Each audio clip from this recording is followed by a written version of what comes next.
That good homemade cream cheese icing. Let's put a generous portion on there. You know what would go really good with this? A nice latte.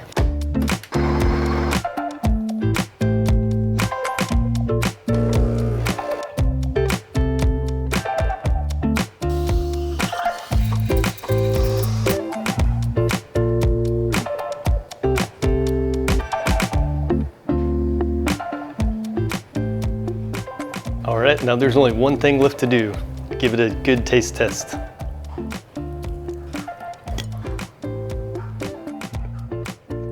And then wash it down with a delicious latte.